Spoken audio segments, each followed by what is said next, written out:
Tengan muy buenas tardes. Vamos a tratar de desarrollar el tema anestesia en obstetricia. Un tema bastante complicado, pero vamos a tratar de desarrollarlo de la mejor manera.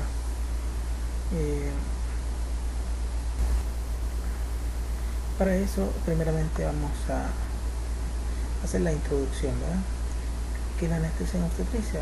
Bueno, es una especialidad que es muy exigente, pero a la vez gratificante para la anestesiología, que es un reto que representa un desafío para el personal que enfrenta día a día a este tipo de paciente, debido a los múltiples cambios fisiológicos que el paciente presenta, por lo cual es de suma importancia hacer una buena evaluación, examen físico y complementar con un examen de laboratorio para darle un mejor manejo a cada paciente, ya que este paciente en sí es un binomio, madre y feto.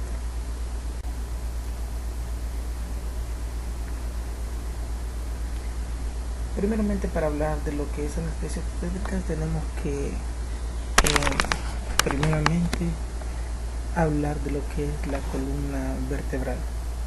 Tenemos que saber de anatomía un poco y vamos a definir lo que es la médula espinal y sus raíces nervios que se encuentran en el conducto vertebral, las cuales brindan soporte estructural, protección. Ahora bien, la columna está dividida, por decirlo así, de ciertas áreas. Tenemos la área cervical, que consta de 7 vértebras. Tenemos 12 torácicas, 5 lumbares y 5 sacras, y 4 que son las coxígeas, que se encuentran fusionadas. Las vértebras, salvo secciones, comparten características similares. Tenemos un cuerpo vertebral, 2 pedículos y 2 láminas. El canal espinal tiene como límite anterior los cuerpos vertebrales. A los lados están los pedículos y por la parte de atrás están las láminas.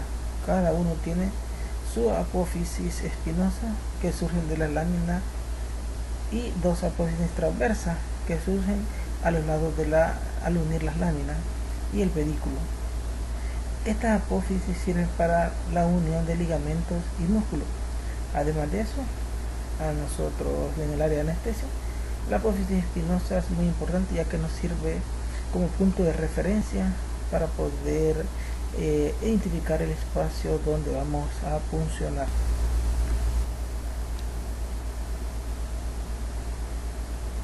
Asimismo, cada vértebra tiene 4 superficies articulares, 2 proyectadas hacia abajo y 2 proyectadas hacia arriba. Los cuerpos vertebrales adyacentes están unidos por discos vertebrales fibrocartilaginosos. Ahora vamos a hablar un poco de lo que es la médula espinal. El conducto vertebral contiene a lo que es la médula espinal con sus cubiertas. Estamos hablando, cuando decimos cubiertas, son las membranas que protegen, o sea, las meninges. Estas están compuestas por 3 capas: la pía madre, la aracnoide y la dura madre. La pía madre se adhiere a lo que es la médula espinal, en tanto que la aracnoide está unida o adherida a la dura madre, que es más densa y gruesa. El líquido cefalorraquídeo corre entre la pía madre y la aracnoide en el espacio subaracnoideo. El espacio epidural es otro espacio, es un espacio virtual dentro del canal espinal, cuyos límites son la dura madre y el ligamento amarillo. Cuando decimos que es un canal, es un espacio virtual, nos estamos refiriendo a que este espacio en sí está como colapsado, pero por ejemplo, cuando administramos anestesia epidural, este espacio se expande. Ahora bien, la médula espinal se extiende desde lo que es el agujero magno hasta el nivel de L1 en los adultos. En los niños, la médula espinal termina en L3 y se mueve hacia arriba conforme él va creciendo, conforme se desarrolla. Es por esta razón que nosotros en los adultos, el lugar de punción es por abajo de lo que es donde termina la médula espinal. Si decimos que termina a nivel de L1, nosotros estamos funcionando a nivel de L3 para evitar de todas formas poder funcionar lo que es la médula espinal y no tener ninguna complicación con el paciente.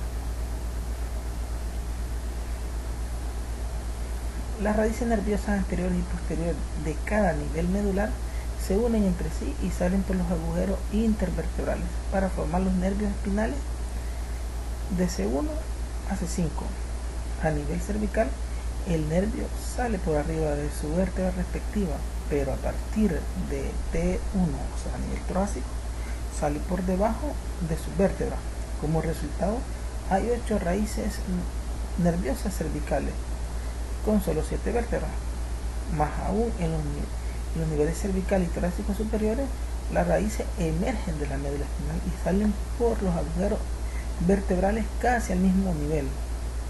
Pero como la médula espinal termina a nivel de lo que es la L1, las raíces nerviosas inferiores deben viajar a una mayor distancia dentro del espacio suranodeo, lumbares y sacro. Estos nervios espinales inferiores forman lo que es la caudequina, o lo que nosotros comúnmente llamamos cola de caballo.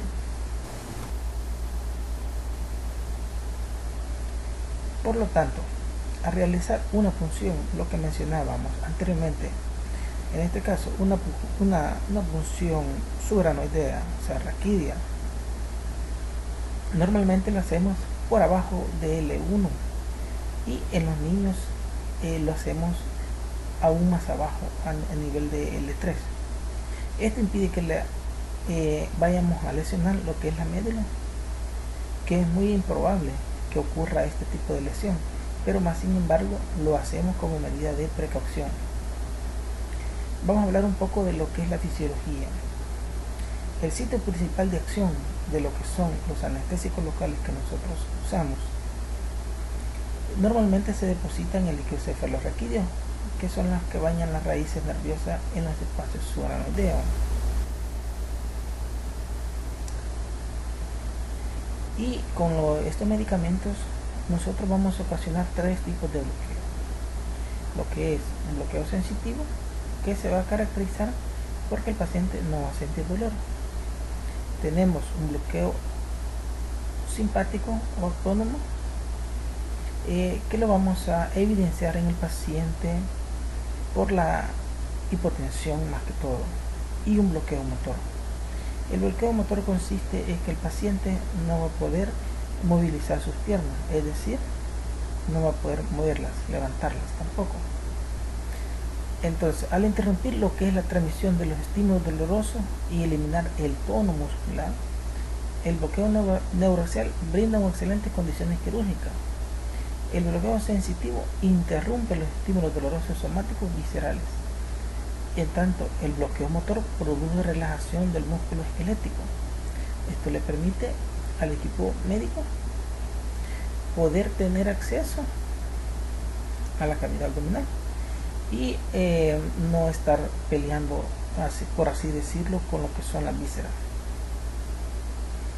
Al interrumpir la transmisión autónoma aferente en las raíces nerviosas espinales, se produce un bloqueo simpático y un poco de parasimpático.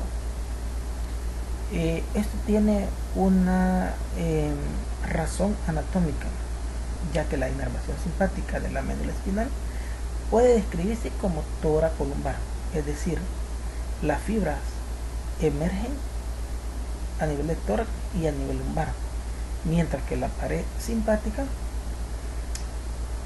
emergen a nivel cráneo y sacro. La anestesia neuroaxial no bloquea el nervio vago, más sin embargo pueden presentarse bradicardia. Ya le vamos a explicar por qué se puede presentar la bradicardia. Ahora bien, la anestesia raquídea no es tan inocua. Con esto queremos mencionar que existen ciertas alteraciones a nivel cardiovascular que vamos a ocasionar cuando nosotros administramos una anestesia. Es clásico que el bloqueo neuroaxial produzca disminución variable de la presión arterial que se acompaña de disminución de la frecuencia cardíaca y de la contractilidad del corazón. Estos efectos son proporcional al grado de simpatectomía, es decir, tiene estrecha relación con la cantidad de medicamentos que nosotros pongamos y la extensión del bloqueo. El tono vasomotor depende en primer lugar de las fibras que salen de la T5-AL1 y que inervan el músculo liso arterial y venoso. El bloqueo de estos nervios produce vasodilatación de los vasos de capacitancia venosa, produce estancamiento de sangre y disminución de retorno venoso al corazón.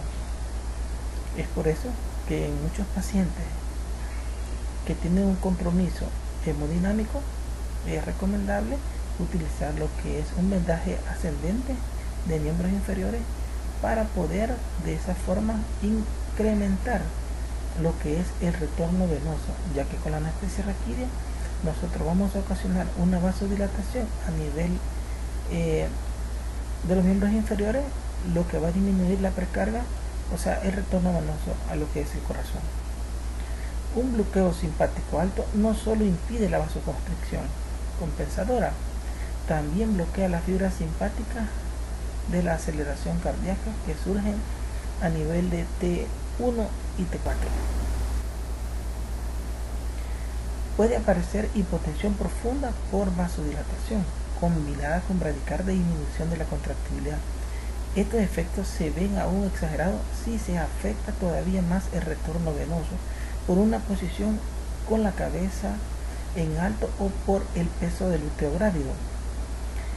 A esto es lo que llamamos en anestesia obstétrica como el síndrome de compresión aorto-cava, ya que el útero grávido va a comprimir los vasos de gran tamaño y va a disminuir lo que es el retorno venoso al corazón.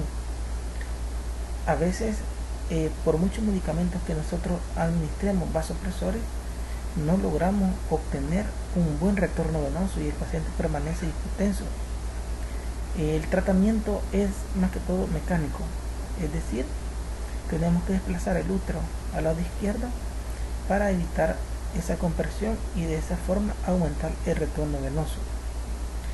El tono vagal sin oposición explica el paro cardíaco que se llega a presentar con la anestesia espinal en algunas personas. Más que todo son personas que están comprometidas por alguna patología sobreagregada. Por tanto, debe anticiparse los efectos cardiovasculares nocivos y tomar las acciones pertinentes para disminuir al mínimo el grado de hipotensión. Normalmente lo que nosotros hacemos es que administramos un volumen de 10 a 20 ml por kilogramo de peso, por decirlo así, a chorro, y eso en una forma endovenosa, para que a la hora que vayamos a dar la punción no vayamos a comprometer a la madre ni al feto por la hipotensión que vamos a generar. También cabe mencionar que en las pacientes embarazadas se disminuye un 30% de la dosis que normalmente se administra a los pacientes. Entonces, como les decía, el desplazamiento hacia el lado izquierdo en el tercer trimestre del embarazo ayuda a disminuir al mínimo la obstrucción de retorno venoso. Pese a maniobras, pueden presentarse hipotensión que deben atenderse a la brevedad. La bradicardia excesiva o asintomática se trata con atropina y la hipotensión con vasopresores. En la mayoría de los casos utilizamos lo que es la efedrina.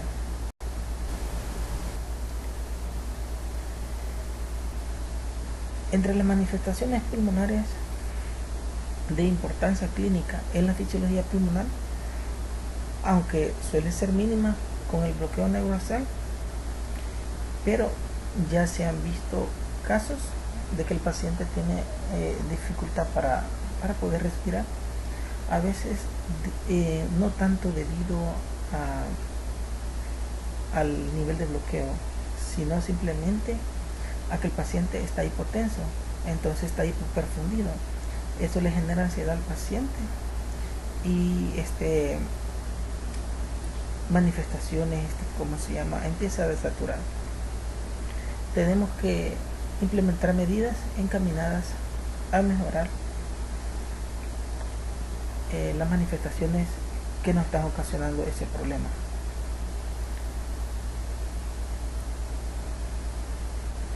La disminución de la capacidad vital es pequeña, lo que se debe a una pérdida de la contracción de los músculos abdominales en la inspiración forzada, incluso con la anestesia epidural total, debido a que la apnea a menudo se resuelve con medidas de reanimación hemodinámica, de la cual indica que la hipoperfusión del tallo cerebral es la causa más que el bloqueo del nervio frénico. Hay que recordar aquí que en estos tipos de pacientes la capacidad residual funcional está disminuida. Entonces, estos pacientes normalmente no le van a tolerar un periodo de apnea prolongado. Es decir, estos pacientes está aumentado el consumo de oxígeno y aparte de eso, debido a la cefalización diafragmática por el útero grávido, los pulmones están desplazados hacia arriba. Entonces, lo que nosotros aguantamos tal vez 45, 60 segundos en periodo de apnea, este paciente no lo tolera y empieza fácilmente y súbitamente a desaturar. Por otra parte, los pacientes que tienen una neuropatía crónica sobreagregada se apoyan en los músculos accesorios de la respiración, tanto para la inspiración como la expiración. Estos músculos se alteran por debajo del nivel de bloqueo. De esa manera, la tos eficaz y la eliminación de secreciones requiere de estos músculos para la expiración. Por tanto, deben usarse con cuidado en el bloqueo neurosal en estos pacientes con reserva respiratoria limitada, porque estos pacientes, al igual que la embarazada, no tiene su capacidad residual. Entre los cambios anatómicos y fisiológicos que la embarazada presenta, tenemos mucho. Los cambios que experimenta la mujer embarazada son profundos. Muchos de estos cambios se experimentan poco después de haber ocurrido la fertilización y continúan durante la gestación. La mayoría de estos cambios ocurren como una adaptación fisiológica a una estimulación por parte del feto. Vamos a ver en estos pacientes, tanto la actitud como la marcha está alterado, porque se ve modificada su centro de gravedad, proyectando la cabeza y el tronco hacia atrás, estableciendo una lordosis lumbosacra compensatoria. Asimismo, vamos a ver que en este tipo de paciente el peso corporal está aumentado. La mujer embarazada este aumento de peso es atribuible al útero y a su contenido, el tejido mamario y el aumento del volumen vascular y extravascular. Cuando vamos a querer abordar la vía aérea en estos tipos de pacientes, vamos a tener dificultades más si el tejido mamario en estas personas, en estos pacientes, es muy grande. Además de eso, debemos recordar que las pacientes embarazadas son vía aérea difícil hasta no demostrar lo contrario, por lo cual debemos de tomar como recurso, como último recurso, lo que es la anestesia general. Además de los cambios mencionados, vamos a ver que la temperatura basal va a experimentar un incremento. Ese incremento de la temperatura corporal oscila entre 0.3 a 0.6 grados centígrados sobre la temperatura basal preovulatoria. La piel, vamos a ver también que experimenta un cambio. La pigmentación tegumentaria es un fenómeno tan notable y común en la gravidez que llega a instituir uno de los signos clínicos del embarazo.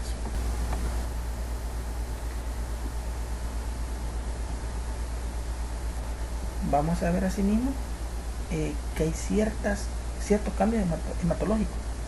Por ejemplo, el volumen plasmático quizá es la alteración fisiológica más importante que experimenta una mujer embarazada, y es el aumento del volumen sanguíneo. Muchos libros lo describen como una anemia dilucional, debido a que lo que es el volumen plasmático aumenta muchísimo más que la masa eritrocitaria. Entonces, de esa forma se produce lo que es una anemia dilucional, como lo describe en cierta literatura. Este volumen sanguíneo comienza a aumentar desde el primer trimestre y se expande rápidamente durante el segundo trimestre y continúa más lentamente en el tercer trimestre. El incremento del volumen sanguíneo es resultado de un incremento en el plasma y el volumen celular, a pesar de que el incremento en el volumen plasmático es mayor que el incremento en el volumen celular. Este fenómeno de hipervolemia inducida por el embarazo tiene funciones muy importantes, como suplir las demandas del incremento metabólico uterino, proteger a la madre y al feto de la disminución del retorno venoso. Asimismo, protege a la madre contra las pérdidas asociadas con el parto. Es decir, que durante todo el embarazo, fisiológicamente el cuerpo ya se está preparando para la pérdida de sangre que va a presentarse durante el parto o la cesárea. En el caso del parto, andará más o menos por 500 ml la pérdida de sangre, y en el caso de cesárea, de 500 a 800 ml.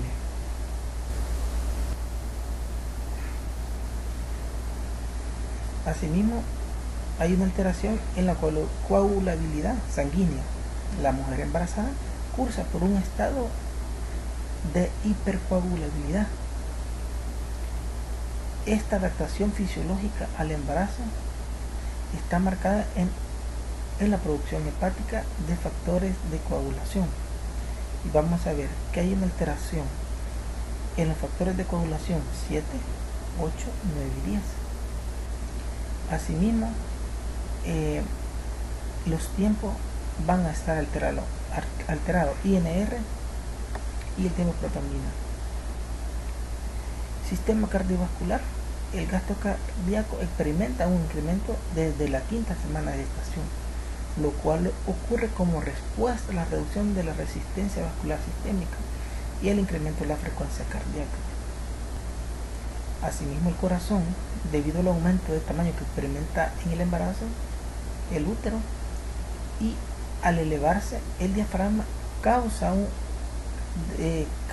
en el corazón un desplazamiento hacia lo que es el lado izquierdo y hacia arriba, experimentando una rotación sobre su eje, de modo que el punto máximo de impulso se percibe hacia el cuarto espacio intercostal.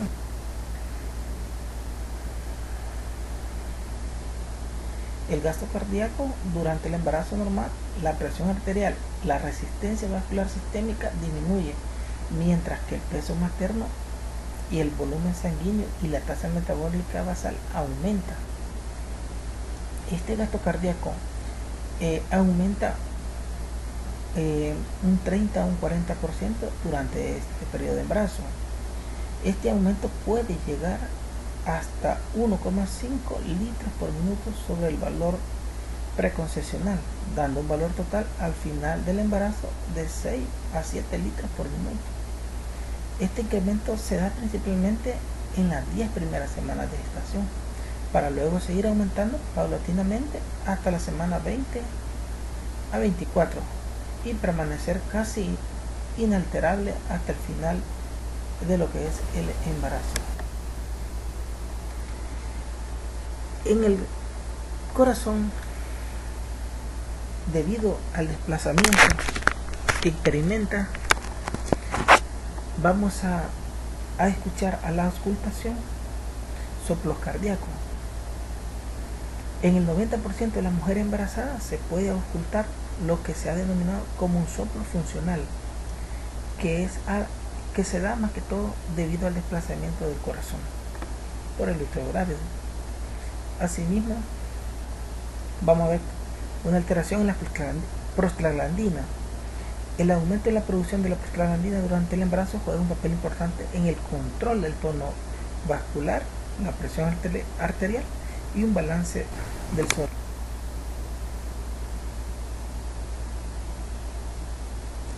Entre la función pulmonar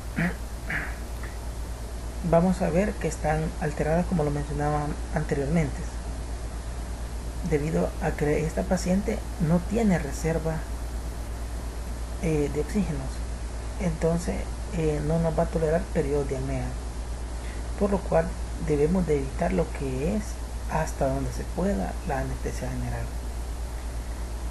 Ahora bien, ya hablamos de lo que es un poco la anatomía, un poco de los cambios fisiológicos que la paciente embarazada experimenta, y ahora vamos a hablar de lo que es la técnica anestésica, o sea, la anestesia raquídea. Esta técnica tiene ciertas contraindicaciones, y una de las contraindicaciones absolutas es la negativa del paciente, es decir, que el paciente se niegue a recibir este tipo de anestesia. No podemos obligar al paciente a darle un tratamiento o un manejo que él no desee. También hay contraindicaciones relativas.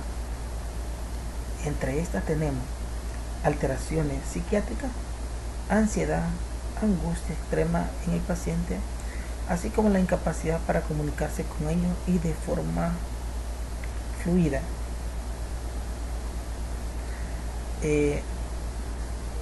Entre las contraindicaciones absolutas, además de la que les mencionaba, que era que el paciente no quiera recibir el tratamiento, también tenemos otras, como lo que es la infección localizada en el sitio donde vamos a realizar la punción. También pacientes que estén en septicemia, infecciones neurológicas progresivas, un estado de hipocoagulabilidad adquirida o espontánea, a veces por medicamentos que están tomando o inyectándose, alergias conocidas al fármaco utilizado en el procedimiento, e hipovolemia aguda o crónica no compensada o aumento de la presión intracraneal. Ahora bien, normalmente cuando vamos a dar una punción, una anestesia raquídea, normalmente, primeramente lo que vamos a hacer es hidratarlo. Normalmente ponemos de 500 a 600 ml a chorro previo de dar la punción. Protección gástrica que se hace con metoclopramida, ranitidina, si lo tenemos, vean, y monitorizamos al paciente, obviamente, ¿verdad?, con oxímetro de pulso, presión arterial no invasiva y el EKG, el electrocardiograma. Una vez ya monitorizado al paciente, vamos a proceder a colocarlo sentado. En la paciente embarazada se sugiere o se recomienda hacerlo en una posición que se llama de cúbito lateral izquierdo. Con esta técnica nosotros estamos disminuyendo la probabilidad de una hipotensión que se podría ocasionar por la compresión del síndrome aorto-cava. Entonces, por esa es la razón que se prefiere hacer la punción en este tipo de paciente en decúbito lateral. La otra posición es posición sentada. Colocamos en posición sentada, se hace la asexia, antisexia, paciente con jabón yodado o con la solución que tenga la institución. En este caso puede ser clorhexidina también, que se puede emplear.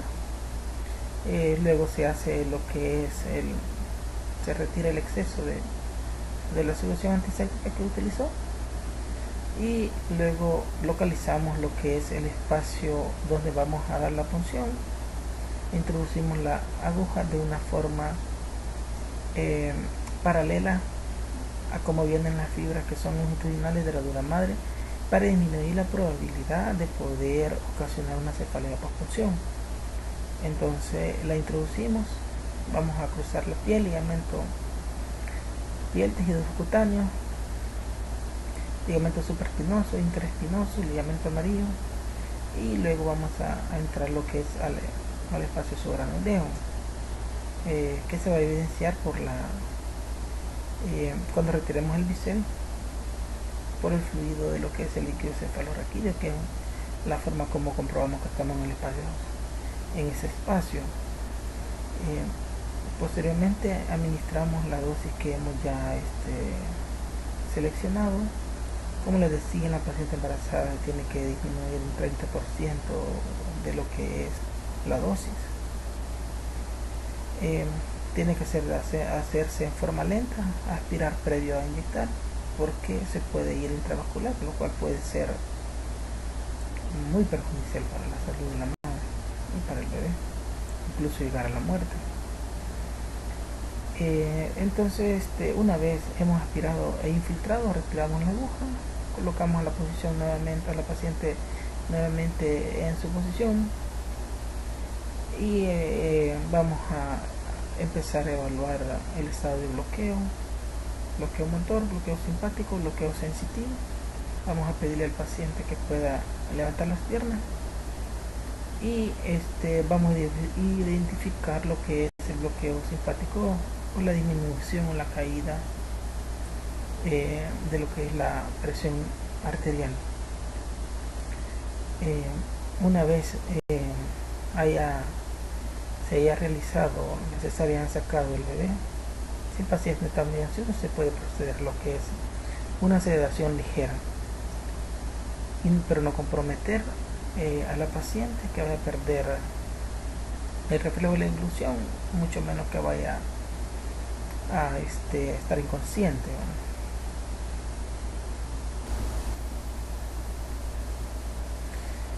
para la técnica de la punción hay varias técnicas.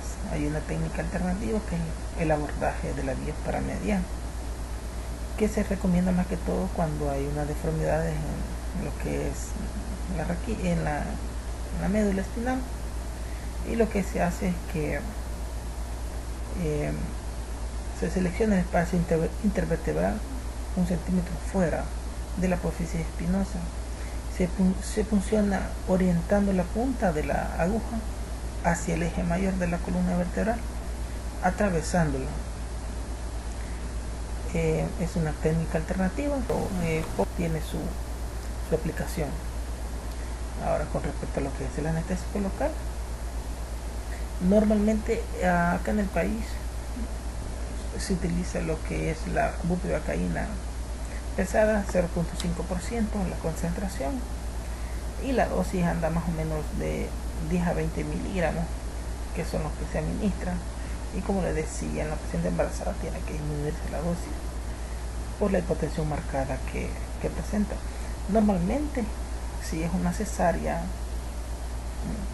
por primera vez, puede administrar unos 10, 8 miligramos, y si es por cesárea anterior, se pueden dar de 10 a 12 miligramos intratecal. Asimismo, hay ayudantes que nos van a mejorar el estado del paciente, entre ellos para poder mejorar lo que son las náuseas, los vómitos, depresión respiratoria, o en el caso que esté demasiado ansioso podríamos sedarlo. Aquí podemos emplear, por ejemplo, metoclopramida, que es para el vómito, dimidrinato, si acaso no tenemos metoclopramida. Se utiliza también a veces fentanil, midazolam, para sedar al paciente, que esté tranquilo en su cirugía, que no escuche lo que uno está hablando en el procedimiento quirúrgico. Asimismo, también se utiliza, por ejemplo, la atropina con la bradicardia, la efedrina, si hay hipotensión, aunque lo ideal es, tratar de mantener al paciente hemodinámicamente estable. Entre los efectos secundarios cardiovasculares, como les decía, hipotensión, por lo general siempre va a presentar de un 10 a 40%. Y depende más que todo de la extensión del bloqueo que se haya producido.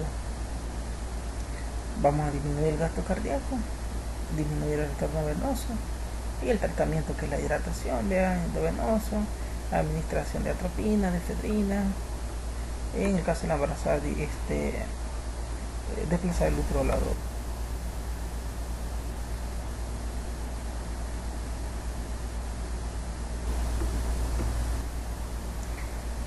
Ahora bien, pueden presentarse ciertas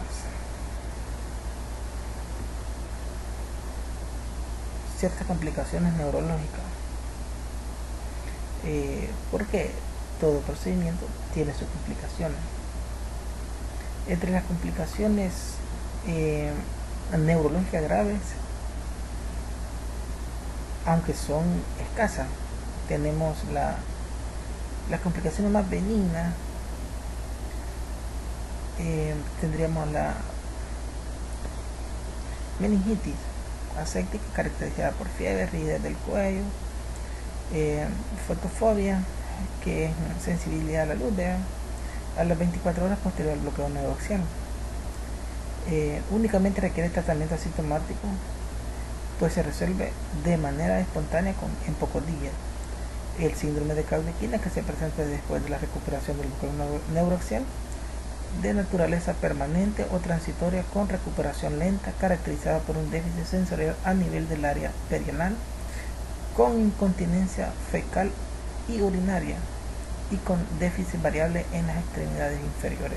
Es decir, que el paciente involuntariamente puede orinar y va a tener una debilidad en los miembros. Otra de las complicaciones, esta es un poco más seria, es la aracnoiditis, que ocurre en varias semanas o meses después de que el bloqueo neuroaxial espinal se haya instaurado. Se caracteriza por un déficit sensorial gradual y progresivo, con limitación motora en las extremidades inferiores. Es el resultado de una lesión proliferativa de las meninges y vasoconstricción de la vasculatura de la médula espinal. Tenemos también isquemia de la médula espinal. Está relacionado con muy prolongados.